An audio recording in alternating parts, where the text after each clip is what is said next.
Yo, welcome to the channel. You should like this video right now. You should subscribe if you're new to the channel because if you don't, Kyle Kuzma is going to be on your basketball team.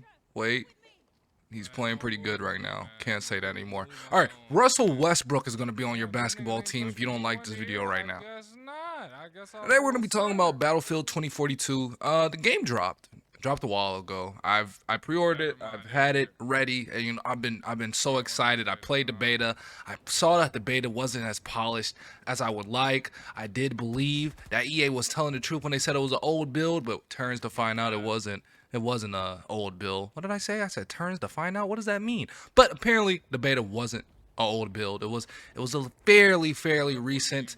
And once I got that information, I was like, ah, shit, this game's gonna drop and it's gonna be dog, just like all other DICE games. It's gonna be Battlefront 2 and fucking Battlefield 5 all over again. A game that wasn't ready, that was just rushed and dropped way too soon.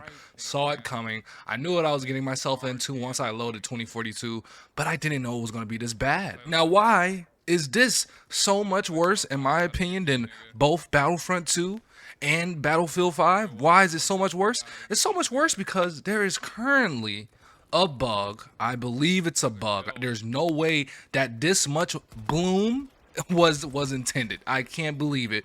But if you guys don't know, bloom is basically, and in a shooting game, bloom is where you were aiming. You know, you can have your reticle right on someone's head. You pull the trigger, and the bullet just doesn't go there. This is normally done in like third-person games to stop people from lasering each other in third person and shit like that. You really don't see a heavy bloom in first-person shooters too much because it kind of goes against the fucking philosophy of first-person shooters. But you can definitely see that Battlefield wants to cater more and more to the casual audience. They don't want the casual audience getting lasered from across the map, so they'll add some first-person weapon bloom. Okay, cool. That would be cool if it wasn't so fucking much. There's currently so much bloom in this game, you can literally, and I mean literally, be spraying at someone like a whole 50, and only about 17 of those bullets gonna hit. And they're not even going to register well because there's something wrong with the hit markers right now and the hit marker registration. I don't know what's going on with this game from the beta to now, but it's insane because if you watch my video on the beta, I said that, hey man, this game is really rough around the edges, but this gunplay is so fucking fun. I couldn't see myself playing anything else. The gunplay in the beta had my fucking jaw to the ground, you understand? Besides the fucking weapons, some weapons having a weird TTK and all of that nonsense, you know, the gunplay was just solid. But while we're talking about gunplay and gunplay being solid, talk about what's not solid, man. You bought this game on console? That means you're playing with a controller, most likely, unless you're a cheating son of a bitch. But if you bought this game on console, that means you have to mess with the controller settings. And man, I don't know what's going on. DICE has always had this weird thing with controller sensitivity. They just can't seem to make it, you know, doable, workable. Every single time they give you controller settings and controller tuning, it's the most unnecessarily complicated shit of all time. And that just makes the game feel terrible in that sense. You know, I spent so much time in the co-op just trying to fucking get some decent settings. Vertical aim ratio, vertical ratio, and all this shit. X-axis, Y-axis, ADS sensitivity. That's all we need in these fucking shooting games. I don't know why these companies always just want to be special. That is, look, in the settings menu, that is not the place to be special. That is the place to be as generic as possible. It does not need to be as complex as Battlefield made it. I fucking hate that. I hate when Respawn does their controller settings. I hate when some companies just do too fucking much, man. Way too fucking much. But back to the buggy ass game that is Battlefield 2042. There's UI bugs. When you load into matches, there's bugs loading into the matches, bugs loading out of the matches. You can't even play Breakthrough right now because the game won't even properly end. This game was rushed. And I don't know why it was rushed so fucking hard. It's not like, bro, these niggas were competing with Call of Duty Vanguard, alright? Look, it is what it is. Either you're gonna beat that game in the first month sales or you're not. It's fucking Vanguard. Do you see the reception to that game? The reception to that game is just as mixed as the reception to Battlefield 2042. It's nothing special. Now, real competition, both of those games, Call of Duty Vanguard and Battlefield 2042 have, is Halo, but Halo's free to play, so, you know, Halo's probably gonna end up on top At least this year, because at least that game's way more polished than these two pieces of shit, Vanguard and 2042. Oh my goodness. But my thing is with DICE, how long until you learn the lesson? You know, how long until you learn the lesson? When you first touched something hot as a kid, you fucking touched that shit, you pulled your hand back really fast, you were like, fuck, that was hot. I'm not doing that again. You know what I mean? You ran into something a little too hard. You're like, shit, I'm not doing that again. That was a dumb idea. You know what I mean? That your teacher gave you homework, and you tried doing that shit at 1 a.m., you passed out, now you on the bus trying to do your homework, and you just think to yourself, like, shit, man, I'm not doing that again. So when on earth does DICE realize we need to stop rushing games? Because, like I said, Battlefront 2 and Battlefield 5, both terrible launches. Both terrible launches because of the decision that company makes.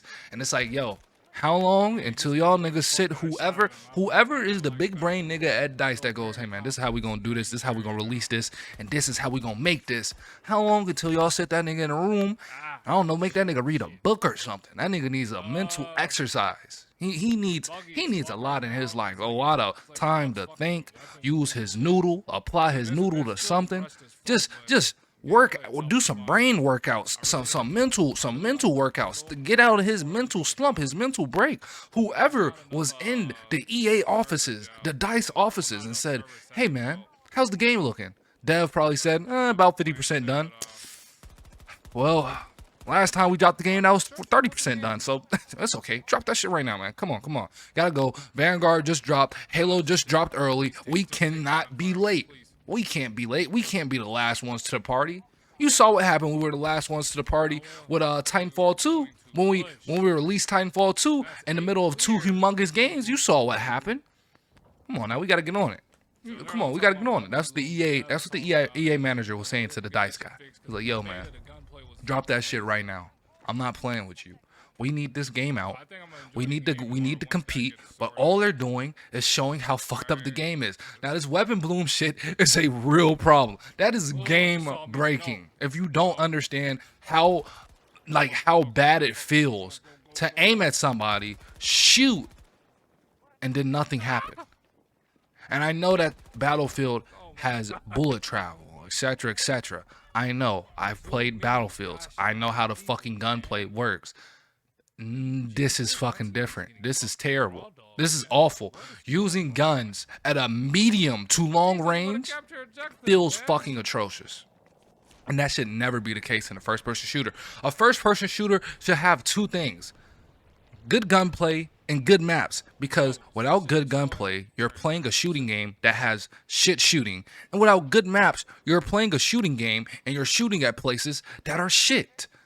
It doesn't really go well, you know? It's not a fun experience. It's not fun at all, because no matter what type of gimmick you try adding on your game, whether it be gadgets, specialists, and all this other shit, no matter what you add, if the gunplay is ass and the maps are ass, you have nothing.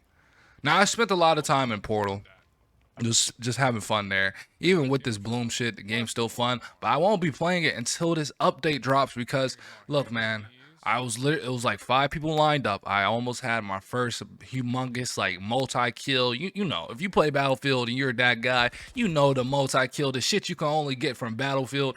I almost had that. I was aiming at the noggins. Out of the 5 people, I think I killed 2. I know for a fact I had my reticle on the other 3. They were literally lined up. Ain't nothing. Nothing at all. The game's too broke for that. The game dropped way too fast. And how long until DICE learns their fucking lesson? You can't release games like this, man. You can't release products that just aren't fucking finished. And I'm really glad that Sony's starting to let people get these refunds when these games drop shit. I know they did them with Madden. I don't know if Battlefield dropped shit enough, because it has to be a level of shit that a game drops at for you to get your refunds on Sony. But man, this game here, I wouldn't be surprised if people want their money back at all. You know, this is a first-person shooter where the first-person shooting isn't fucking working. Who wants to play that? But besides all that, you stayed this far, leave a like. And if you're new, go ahead and subscribe. Gonna upload again tomorrow, most likely. I don't have anything else to fucking do, so I'll upload tomorrow. See y'all then.